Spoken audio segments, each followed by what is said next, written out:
I bought a second gen 4Runner.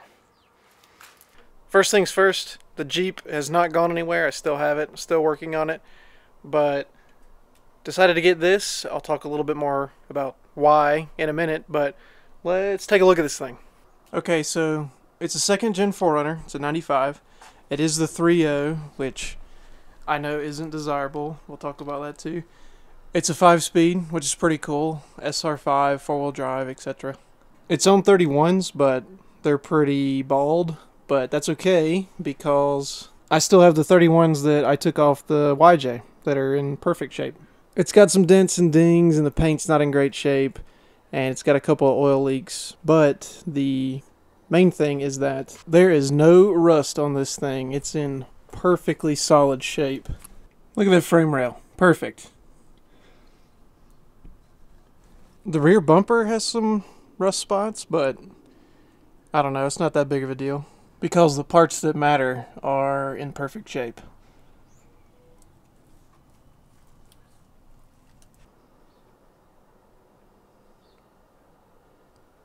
Just under 220,000 miles, but it does run and drive.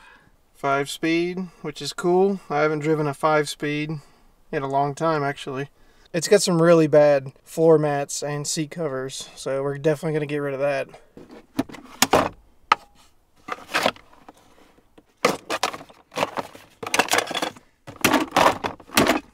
So the story that I got with this thing is that she was driving it and she heard a really bad noise, pulled over, and had it towed to her house and hasn't driven it since. She said it needs a new third member. The one back there is pretty oily and rough looking, but I'm going to verify that claim first before I go buy a new one. Alright, so let's get this off the trailer.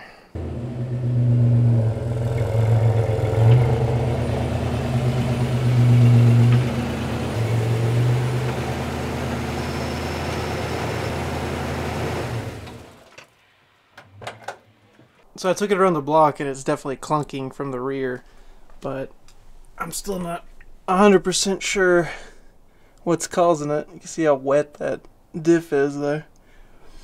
Before I start really working on this thing, I gotta get these stickers off. And I gotta get these floor mats out. And I gotta get these seat covers off. I gotta have the motivation to work on it. I can't work on something so ugly.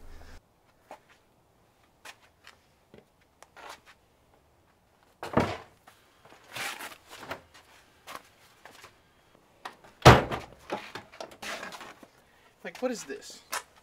I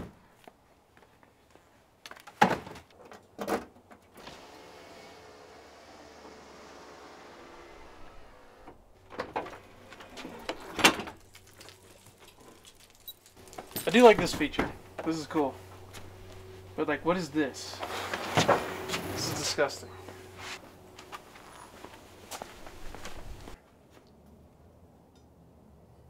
Check this out. This is a gold mine right here. I have all the original registrations and stuff from the last owner. The person I bought it from bought it 6 years ago. I have the previous owner's registration and the bill of sale from 2015. That's pretty cool. And look at this. This is just stacked with service records and receipts. And the original owner's manual. That's pretty cool. Look at this. On March 16th, 1998, the good guys in Citrus Heights, California, installed a new stereo and head unit and everything for $303.59. March 16th, 1998.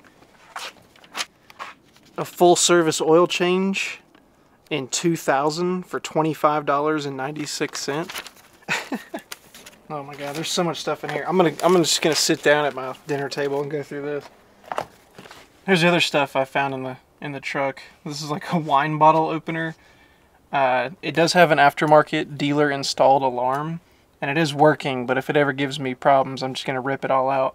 But it's got 2 key fobs and 2 keys, and the instructions on how to program it if I ever need to.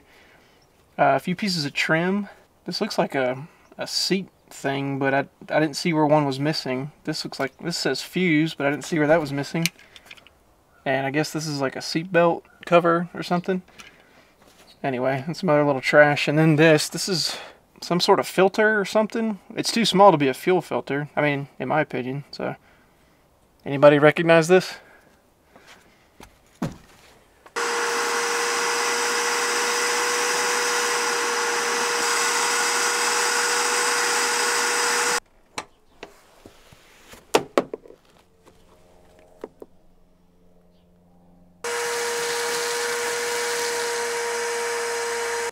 I'm going to Febreze every inch of this thing.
It's not good.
Alright, so I want to replace this.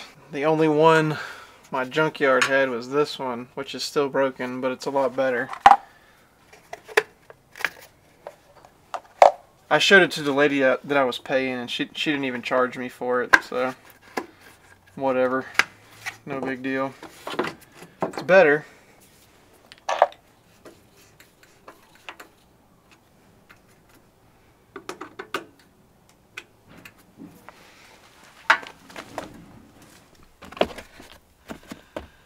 So this visor, the mirror on it is shattered. So I got another one.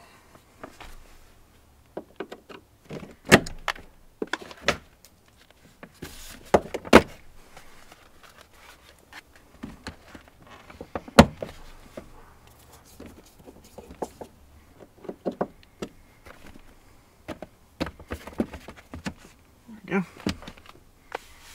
I didn't notice this at first, but the V6 logo was broken right here. But I got another one for free here. The junkyard lady didn't charge me for this either. So I'm going to try to get it with this. It's just a screw back there. I'll see if I can get in there without having to take the grill off.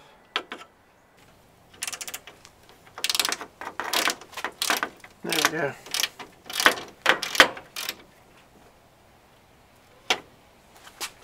I just cut down a Phillips bit, put it in this Easy Red bit ratchet. Now it's short enough to fit in there. No problem.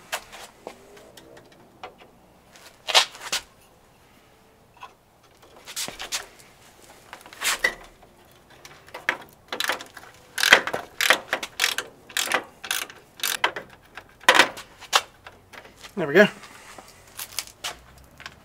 Alright, so another thing that's not working is the rear window button. It'll roll the rear window down, but it won't come back up. The seller told me that that just happened and that it's the switch that's messed up. So I grabbed another switch. I actually grabbed two in case one of these is messed up too. At least I'll have a couple options to try. Replace that real quick.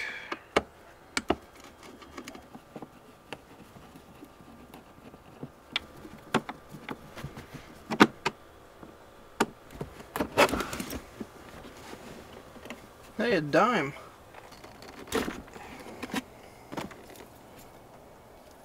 Well, this new switch is green, the old one is blue, and they don't match up. Let me see if the other one does. Okay, so here's the other one. It does have a green connector, or it has a blue connector that matches the old one. And I actually know why this is mismatched. This green one came out of a 4Runner that had the window lock button right here. Mine does not have that. Okay. Let's try the new one.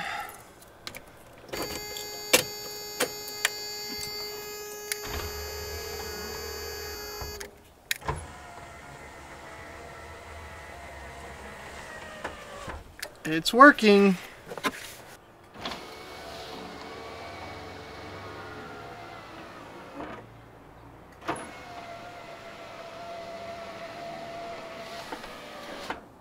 Okay, I got the new switch in here. Alright.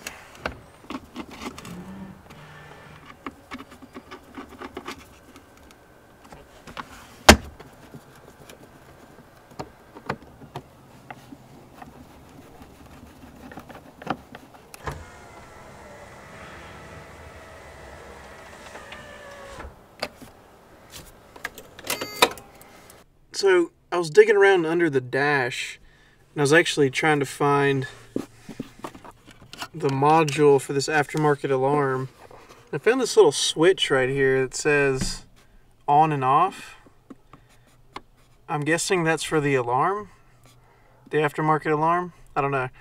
But then I noticed looking at this fuse cover that the fuse, there's a 15 amp fuse right here that's supposed to be for the ABS.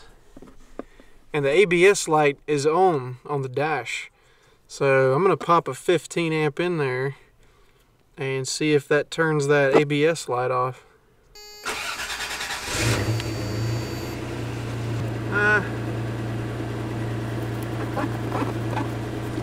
It's still on. Alright, I'm not looking forward to it, but time to drop this third member, I guess.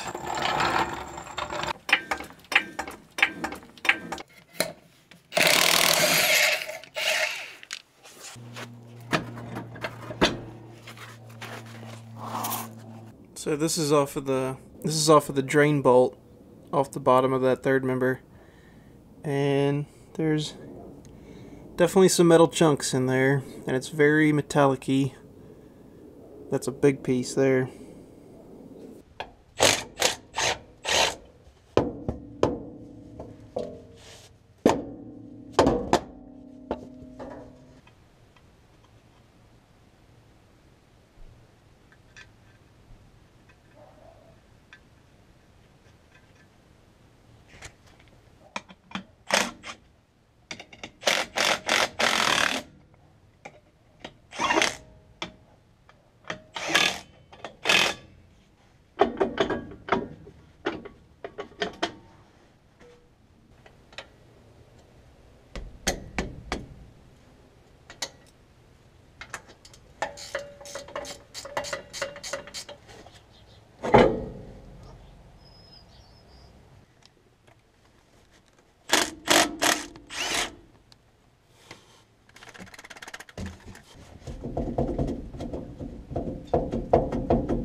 Well, I found the problem. As soon as I had dropped this third member and pulled it out, I saw that guy wedged in there between the ring and the carrier. I was looking at the ring teeth and I was like, they all look okay. Then I looked down, get a light. Look at that pinion tooth. Can you see that on the GoPro? That pinion tooth is completely gone, and it ended up right there.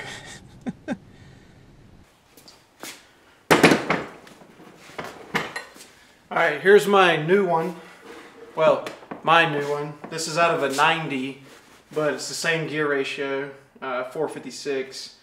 And it looks good. All the parts are, all the teeth are on the ring gear.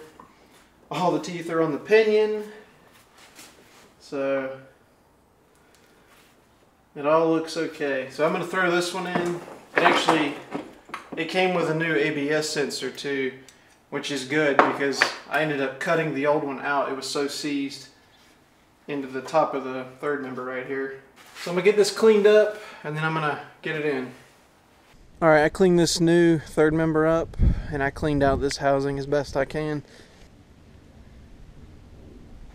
There might still be a little bit of crud in the bottom, but that drain plug is magnetic, so I'll just check that. I'll just check that occasionally and make sure, there's not a bunch of metal building up on it.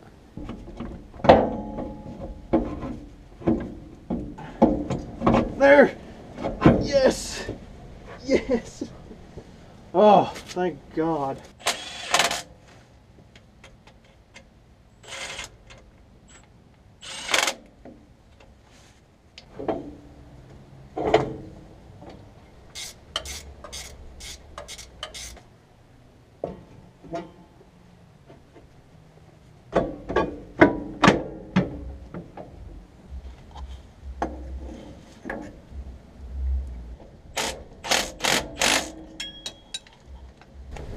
This thing needs a new catback exhaust, but I mean, look at this. What is this? This is garbage.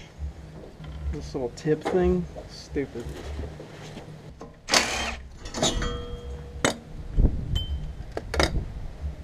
There. Looks better already. Look at this. Look at this. Junk.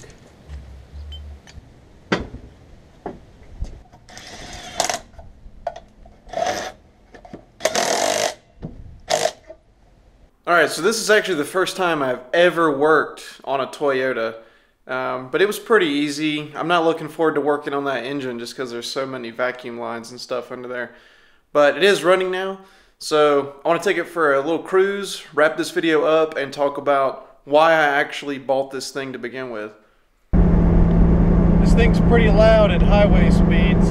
These tires are not good. They might be good off-road, but they are not quiet. They are very loud, very worn-out tires. It rides pretty smooth, though. I gotta say, I do like the ride. It's not bad. It needs a new exhaust. The exhaust that's on here, it's got some aftermarket muffler that's super loud and obnoxious, and it doesn't sound good. So I want to put a factory replacement exhaust back on it and get rid of that aftermarket muffler. And some of the hangers are broken on it, so it's kind of flopping around under there. So that still needs some work. The ABS light is still on, the brake light is still on. I'm just going to delete the ABS completely, I've already decided. But the brake light, I don't know why that's on. The e-brake is not on, and the fluid in the reservoir is not low. And the brakes on this thing work amazing.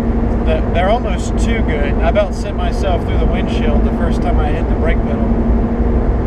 There's some things I really like about this compared to a Jeep of the same era, like a YJ or a Cherokee. I really like that it's body on frame. I think that's a positive. That's something that it does better than a Cherokee. I don't really care for the unibody of a Cherokee, even though it's not that big of a deal. I like that it's coil spring rear suspension. I do not like the torsion bars in the front. I've never been a fan of torsion bars. And this engine, I don't know how this engine's going to work for me, but it's running and driving, so I'm just going to keep running. it does have some pretty bad oil leaks, so I'm going to look into those, but this channel is not going to become a Toyota channel by any means, so I don't plan on doing too many videos with this, but if there is interest, you know, I'll film a little bit every once in a while of me working on this thing or repairing it.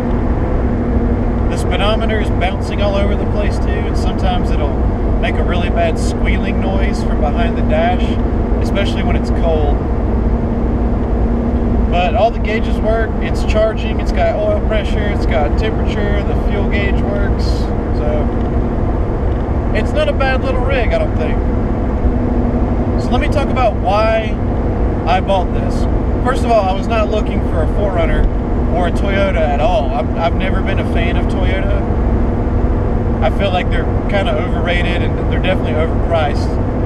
Which you can say the same thing about Jeeps, particularly Wranglers, but whatever.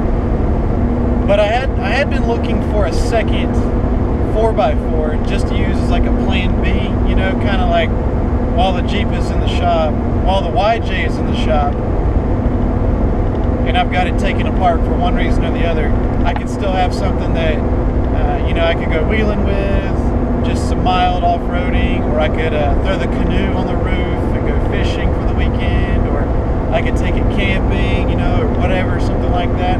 So I kind of wanted another Cherokee. I've had 4 Cherokees in the past, and I kind of wanted another one. I was looking at ZJs too, but ZJs are just like so beat up and chopped up in my area. They're not worth anything, in my opinion. And Cherokees are so overpriced now. Oh, here's that noise. You hear the buzzing? There's the buzzing noise.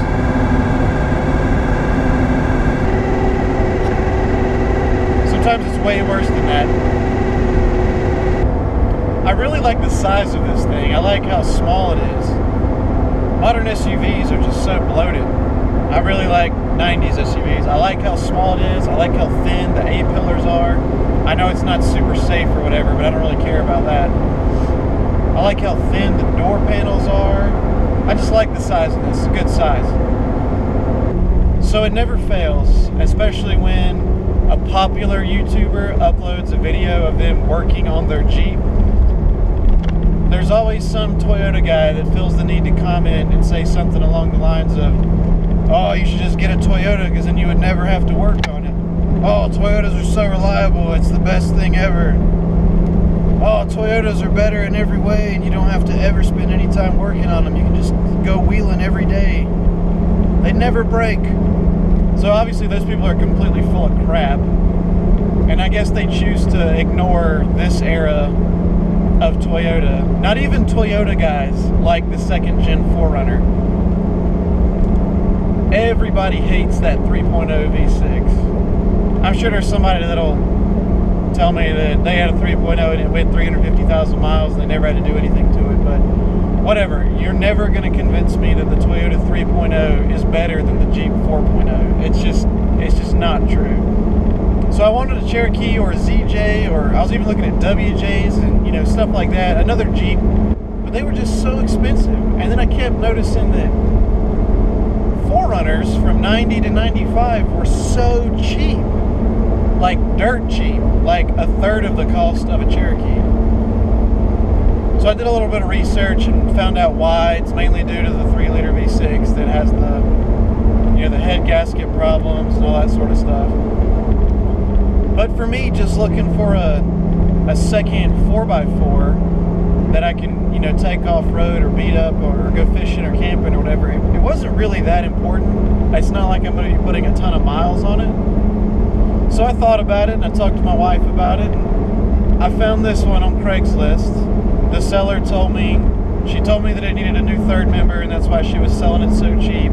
My local scrapyard sells third members for Toyotas for $100. So, and it took me like, I don't know, maybe 4 hours total to swap it in. And now it's running and driving perfectly fine. Well, not perfect, but you know what I mean. It runs. What more do you want? So I'm going to give it a shot. This is my first Toyota. I'm going to be very critical about this thing. I'm going to be very openly critical about this thing. I am pretty biased when it comes to Jeeps versus Toyotas, but I'm going to be fair. But I'm going to be openly critical. When something's not right, I'm gonna say it. I'm not gonna pretend that this is the best vehicle ever and that just because it says Toyota that it's super reliable. So if you're wondering why it's taking me so long to work on the Jeep and get anything done, this is why right here. It's hunting season, and I've spent every weekend for the last month out in the hills. So I am not getting that much work done on the YJ. But it's bird season, and this is what I choose to do on my days off. So this was the main reason that I wanted another 4x4. It might seem silly to some people, but I was getting tired of getting my daily driven nice truck dirty and scratched up. And the Jeep is always, I'm always doing something with the Jeep, so you know, it's always torn apart for one reason or another. So it's not like the trails that I'm doing to get out here are tough by any means, but they are pretty narrow, pretty rocky, and it's pretty common to, you know, drag sagebrush across the side of your truck and get it scratched up. So I don't care with the 4Runner. I don't care if it gets scratched up. That's the whole point. So I'm in this video here. I'm gonna go after some birds. It's just me today. Usually I go with a buddy who has a couple dogs, but last weekend I went by myself and I got 2. So we're gonna give it a shot this weekend too. Obviously the 4Runner is not as off-road capable as the Jeep, especially my Jeep now with 35s on it, but it doesn't need to be. So I think for what it is, it's gonna be perfect.